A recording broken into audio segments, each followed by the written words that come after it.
have a memory from when I was about 13 years old, and I had just finished reading The Lord of the Rings by J.R.R. Tolkien. What I mainly felt in that moment of reading those last words and closing the cover was a sense of overwhelming joy and sorrow.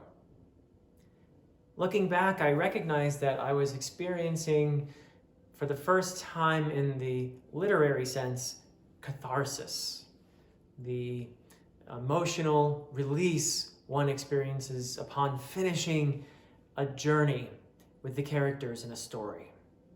It was the moment when I began a lifelong love of an author who many would argue is one of the greatest influences on the genre of fantasy, if not the greatest.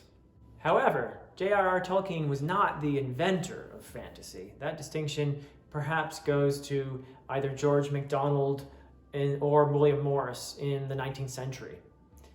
Morris in particular was an important influence on J.R.R. Tolkien.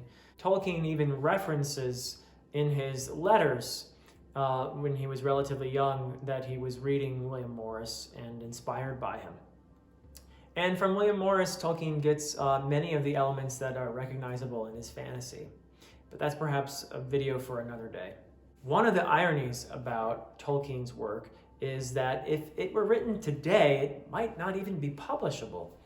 There's a great deal of description and exposition, not to mention all those poems and songs that probably most readers skip. And it features a black and white morality where you have characters who are clearly good and evil. This is really out of fashion today in fantasy, where we prefer our heroes to be flawed and our villains to be relatable. Tolkien's characters are also, for the most part, really flat. Nevertheless, in the 70s and 80s, his work was immensely popular, so much so that almost any fantasy book that was published would declare it to be the next Lord of the Rings and its author the next Tolkien. Today, thankfully, we've outgrown that tendency, and in fact, many writers will even downplay Tolkien's influence. But the fact is that J.R.R. Tolkien is still one of the most important fantasy writers ever.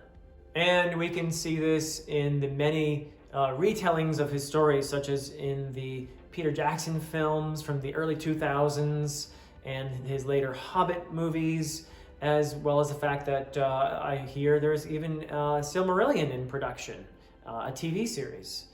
So why does Tolkien's work continue to exert such an immense influence? My own answer is that it's because it's great literature. So let's take a look at the Silmarillion, the Hobbit, and the Lord of the Rings, starting with the oldest work. The Silmarillion is in fact a collection of stories put together and edited by Tolkien's son, Christopher Tolkien. These are the stories that J.R.R. Tolkien wrote to give his languages a home. And they supply the mythology of Middle-earth, going all the way back to the story of creation, when Eru Ilúvatar brought forth the Vanir, angelic-like beings. Ilúvatar enlisted these angelic beings to create the world. And the greatest of them was Melkor. Melkor becomes a Satan figure. In fact, this part of the Silmarillion has a lot of biblical reverberations. It also reminds me a lot of Milton's Paradise Lost. It even includes Ilúvatar's rebellious children, the first children, the elves, and then later the newcomers, us. Among the elder children, the Noldor are the ones who take up most of the story time. In an active rebellion, they pursue Melkor, whose name becomes Morgoth, the Accursed, and conduct a futile war to recover the Silmarils, jewels made by Fëanor, the greatest of the Noldor. Later stories include more and more of the human characters, but throughout, the tone is one of high seriousness and tragedy abounds. The characters are flat, the language tends to be archaic, and the story is highly stylized. In fact, the Silmarillion almost certainly would never have been published if it had not been for The Hobbit and The Lord of the Rings. Now, The Hobbit brought the human element that was really missing from the Silmarillion. And in my opinion, there are two great inventions that Tolkien made in The Hobbit. One was the character Gollum, and the other is, of course, hobbits. The tone of The Hobbit is also quite different from the Silmarillion. In fact, Tolkien wrote it for children. This was a tone that he later expressed some regret about, but I wouldn't change a thing because The Hobbit is one of the most endearing works that I know. The story of Bilbo Baggins is also a nearly perfect illustration of the hero's journey. Bilbo is kicked out of his womb-like existence in the Shire into a greater world that's filled with peril, where he makes some failed attempts to mature, but gradually gains independence, until the dwarves who despised him in the beginning actually begin to rely on him. All of this happens due to the influence of the mentor figure, Gandalf, the wizard.